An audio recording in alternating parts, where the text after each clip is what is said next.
The Mother's Rosario arc in Sword Art Online is one of the saddest yet most beautiful arcs in the series. While some people say that this arc is garbage and that the entire show should have been solely based in Aincrad and that this arc is just filler, I'm someone who disagrees with that, and I feel like this is one of the most important arcs in the series. So today, I'm gonna be doing a deep dive analysis into why this arc is so amazing, and why everyone hating on it is actually wrong. Now, this arc is not perfect by any means, and it has its flaws, but the overall positives definitely outweigh the few negatives within this arc. So yeah, let's get into it. Now I will say episode 1 does start off pretty slow, but that is because this arc is centered around the overall emotional growth of our protagonist, which for the first time in the series, Kirito is no longer the protagonist. The arc instead focuses on Asuna's storyline. Now in the beginning of the episode, we get some really deep dialogue, where Asuna says that it's complicated between her and her family, and that she didn't know what she was fighting for at times in Sword Art Online, because she feels she doesn't belong anywhere. And this gives us some underlying backstory to Asuna and why she was using VR gaming to escape the real world. Later, it turns out that there's an update in New Aincrad that unlocks floor 21 to 30, and if they can beat the boss on floor 21, then they can buy back their cabin on floor 22, which they defeat the floor boss together in a pretty cool fight and buy back their cabin. Now they discuss about a player who goes by the name Zekken that has apparently been beating everyone in duels non-stop and has held a tournament on the 24th floor to see if they can be defeated, which if someone can defeat Zekken, then they will be rewarded with a unique sword skill ability, which is an 11-hit combo, which is extremely powerful. Not even Kirito is able to beat Zekken apparently, and that makes Asuna feel suspicious about the entire thing, which is understandable because bro is literally the black swordsman and has never lost a duel. So considering that some random player that they had never heard of beat Kirito, I'd think something strange is up as well. Later, it's revealed to us about Asuna's home life. Her mom doesn't actually understand the bond between Asuna and her friends, and the overall connection of the online world. She wants Asuna to leave her current school that all the SAO players have been attending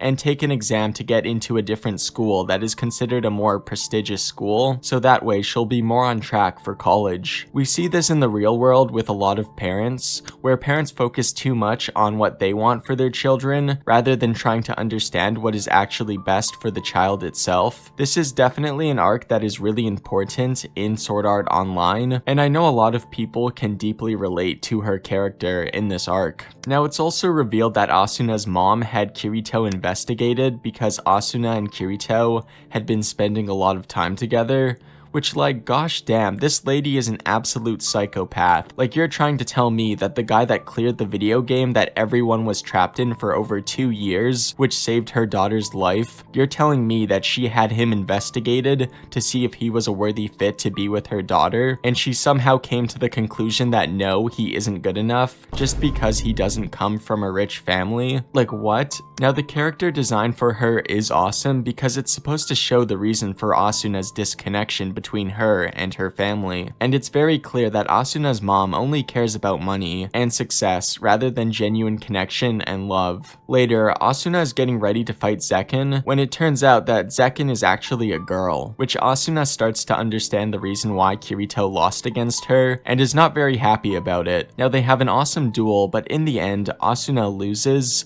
and afterwards, Zekken invites Asuna to come with her, without knowing where she is being taken. Now it turns out that the tournament Zekken had orchestrated was held to find someone worthy of joining her and her guild, who go by the name the Sleeping Knights, and is invited to go on a quest with them. Zekken tells Asuna that her name in the real world is Yuki, which is kind of funny because that's Asuna's last name in the real world. Now their guild needs one more member, which was why Yuki held that tournament, because she was trying to find someone who was really strong. Yuki's goal is for her and her guild to beat the floor 26 boss by themselves, so their names can be inscribed on the monument of swordsmen in the town of beginnings in the Black Iron Palace. They have to defeat the Floor 26 boss as a party without the help of any other party. If they have help from the other parties, then it's only the party leaders for each guild that will have their names written on the wall, and nobody else from the guild will, which Asuna gladly accepts Yuki's offer. The fights are really good in this arc, but it's still kind of a strange feeling how we barely see Kirito throughout this arc, but at the same time it's extremely refreshing. In a way, I feel like Asuna could have easily been the protagonist of Sword Art Online, just as good if not better than Kirito. And I think it's because Asuna doesn't feel as overpowered as Kirito, but it might also be because we get more backstory to her character in this arc and see her struggles in the real world, which gives us more to relate to. Later, when Yuki's guild is approaching one of the floor bosses, they realize they are being spied on by another guild, so the other guild is basically cheating off of them by watching the boss fights and studying how the bosses attack, and if they keep allowing them to cheat, then it's the other guild that will be able to beat the boss and have their name scribed on the wall instead. They lose the fight against the boss and realize they have to get back to that floor boss as fast as possible to beat it before the other players cheating off of them do. But when they finally make their way back, they are too late. Another big group of players are standing in the way of the boss room and refuse to move. But Yuki, being the badass she is, she doesn't take no for an answer and she goes full beast mode on the players guarding the room. And right before Yuki attacks, she says an extremely important line in the show. It's simple, yet perfect. Sometimes you have to fight to get your point across, which this also correlates back to Asuna's relationship with her mom, about how she can't give up, and how she needs to make her mom understand the importance of the digital world, and the friends that she has made along the way. And right as they are getting surrounded, Kirito pulls up with Yui to help out, and Bro pulls out the Excalibur sword that he had received in the Caliber arc, which is pretty badass. A huge fight breaks out, and Asuna goes full freaking beast mode, and Yui's guild makes it to the boss room, while Kirito and Klein hold off the rest. They enter the boss room, and an awesome battle takes immense. They end up beating the boss room, and they head back to Asuna's cabin to celebrate. Yuki appears to be very emotionally distant from Asuna. Every time she tries getting closer, Yuki and the group pull away. But it doesn't feel as if it's a "I don't like you" type of distancing. It's more like a secret they are hiding.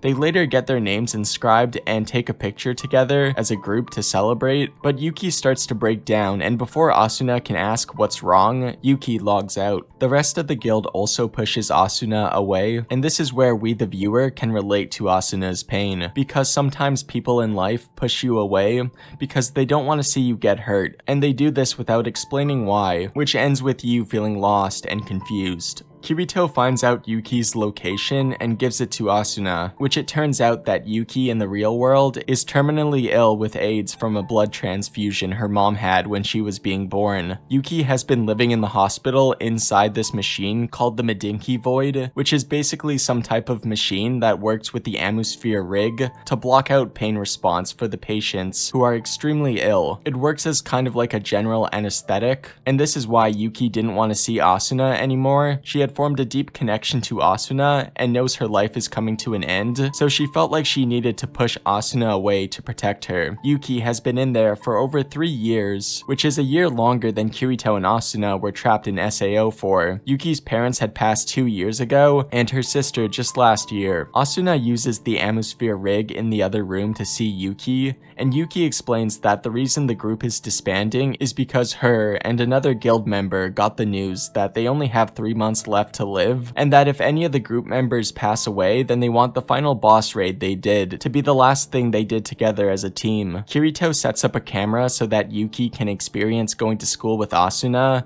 and the other real-life experiences throughout the next couple of months. Later, during a deep conversation between Yuki and Asuna, Yuki relates to Asuna about her once not feeling connected to her mom, and she teaches Asuna how to open up and share her true feelings to her mom. Asuna makes her mom use the Amusphere rig, and they have a deep conversation. Asuna explains how the life she lives has to be a life that doesn't just make her happy, but a life that fulfills other people and makes them happy as well. Asuna's mom breaks down crying, and she fully understands and apologizes. Asuna spends as much time as she can with Yuki and the other guild members over the next 3 months, but gets a message one day from the doctor saying that Yuki's condition has changed for the worse. Asuna meets with Yuki inside of New Aincrad for the the last time, and it is there that Yuki gifts Asuna her 11-hit sword skill, which she calls it the Mother's Rosario. The rest of the group come to say their goodbyes to Yuki, and unlike the other deaths in SAO that were sudden and brutal,